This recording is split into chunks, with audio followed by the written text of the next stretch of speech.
Por isso inventaram os espelhos, né? Pra gente não esquecer da própria cara. Só a cabecinha. Episódio 33, Tlazolteotl, ou Nossa Senhora da Imundice, de Vika Fleitas. Eu não falo asteca, eu não sei se eu pronunciei isso direito, Tlazolteotl. Se você fala asteca, me ilumine, comente aqui como eu deveria pronunciar este diabo deste nome, Tlazolteotl. Primeiro aviso, se você lê espanhol, peça o PDF da peça, PPP. Só tem o texto em espanhol, infelizmente, mas vale muito a pena. Nuestra Senhora de la Inmundicia. Que nome lindo. Quando eu li esse nome eu já sabia que eu tinha que ler. Segundo aviso, estava eu procurando textos de dramaturgas latino-americanas, porque eu conheço pouco, fui procurar, encontrei essa dramaturga uruguaia, que escreveu esse texto em 2016, é um texto bastante recente, como eu disse, é um texto curto, 7 páginas, muito bom, muito gostoso de ler, mas eu tenho um pequeno questão com ele. Esse texto me caiu no colo ontem, como uma grande coincidência, ontem foi 29 de janeiro, e o texto fala sobre uma personagem trans. Ontem era 29 de janeiro, dia da visibilidade trans. Coincidência maravilhosa pra mim, achei lindo. Texto de uma dramaturga latino-americana falando sobre uma personagem trans. Aí vem o aviso. Eu sou um homem cis. Eu não sei se a autora é uma mulher cis. Nós temos toda uma discussão que nós podemos fazer aqui sobre lugar de fala. Como eu não sei se a mulher é uma mulher trans ou uma mulher cis, a Vika Fleitas, eu deixo aqui em aberta essa questão. Em aberto essa questão. Vamos começar a falar do texto.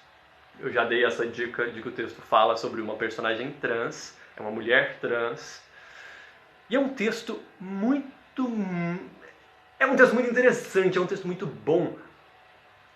Vamos lá. A Agustina é uma mulher trans que trabalha numa boate lavando banheiros. Ela lava os banheiros da boate. Toda a peça se passa no banheiro da boate. E apesar de estar num trabalho considerado subalterno, a personagem não é subalternizada no texto.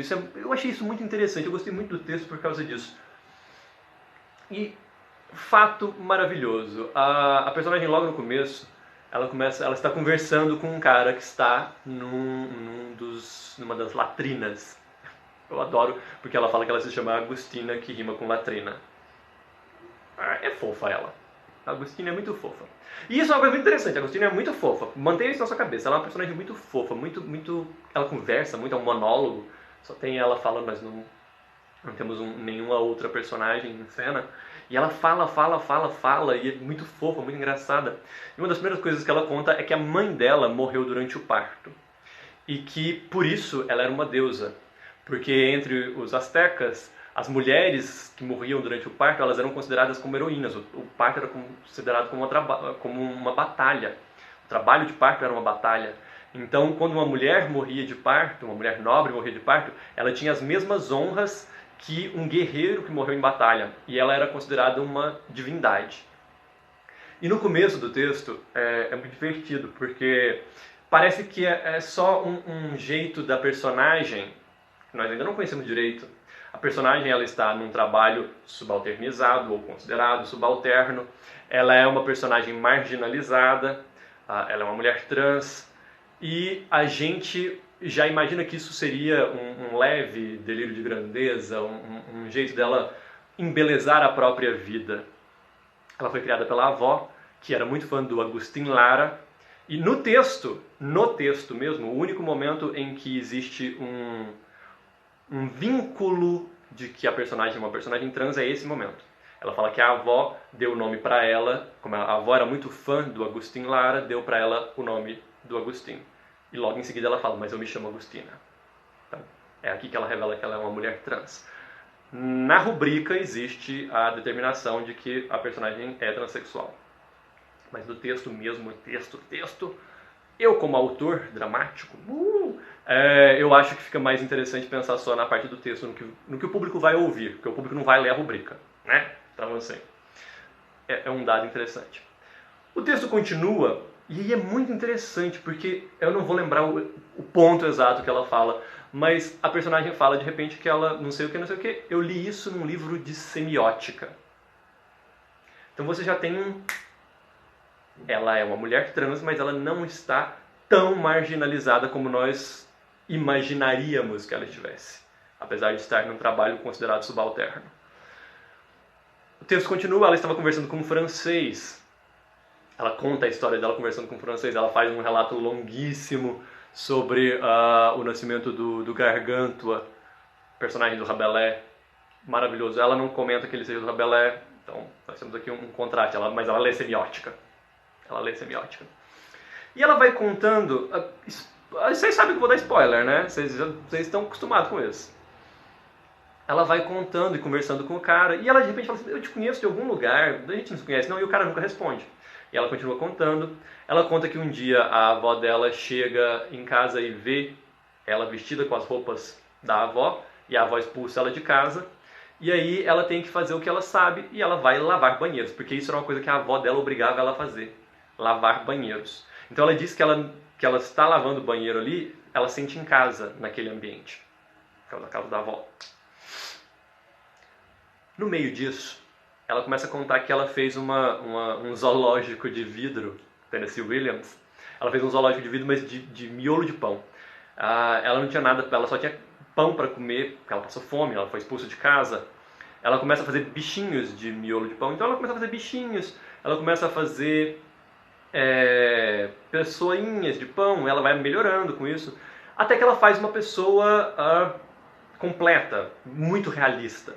E ela tinha uma vizinha que apanhava do marido, e essa vizinha um dia, conversando com ela, a vizinha apanhou, ela chamou a polícia, mas a mulher, depois, o cara era policial, a mulher apanhou de novo, porque o cara era policial, e ela ficou tão revoltada que ela só conseguiu expressar aquilo fazendo um bichinho de miolo de pão. Quando ela faz esse bichinho de miolo de pão, ela fica com tanta raiva, ela faz ele muito realista. Ela faz o bichinho de miolo de pão, ela pega um copo e amassa a cabeça dele. Quando ela amassa a cabeça do bichinho de pão, coisas acontecem. O que acontece? Acontece que alguns dias depois, eu não lembro quanto tempo, alguns dias depois, a vizinha chega falando que um carro passou por cima da cabeça do marido dela. E aí a Agustina percebe que ela tem poderes. E ela começa a fazer aquilo, e ela conta de como ela foi melhorando, e que ela cobre, que ela tem dinheiro. Ela não precisa trabalhar ali, ela não trabalha ali por dinheiro, ela trabalha ali porque ela se sente em casa. Porque os bichinhos dela fazem com que ela tenha essa riqueza. De repente ela sobe no mictório, olha pra cara do cara que tá lá, no mictório não, né, na latrina, olha pra cara do cara que tá lá, no outro reservado, e vê. E aí ela fala, eu sabia que eu te conhecia, eu fiz seu bichinho ontem, eu fiz o seu bonequinho ontem. Desculpa, você tá aí, morrendo. É lindo isso, é lindo. Você pode me chamar de Agustina, Tlazolteotl ou Nossa Senhora da Imundície. Eu contei o plot inteiro, né, gente? É porque é curtinho. Mas que texto bonito, que texto rico.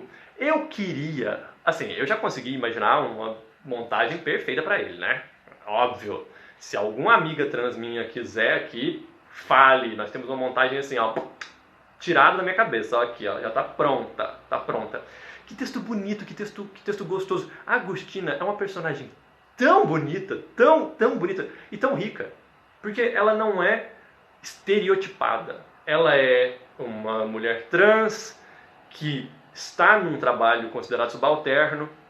Então a gente imaginaria que seria uma peça sobre uma mulher trans marginalizada, mas não. Ela lê semiótica. Ela cita Rabelais, mesmo sem saber exatamente, mas ela cita Rabelais.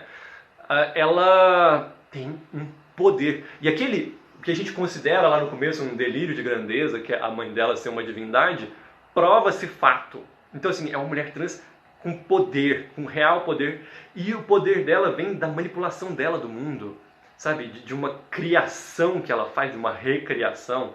Então ela é É muito bonito. Recomendo para todo mundo ler. E novamente, se alguma amiga trans quiser, vamos montar. Merece. É bonito e dá uma montagem perfeita. Perfeita. Um texto curto que dá para fazer quase em qualquer lugar.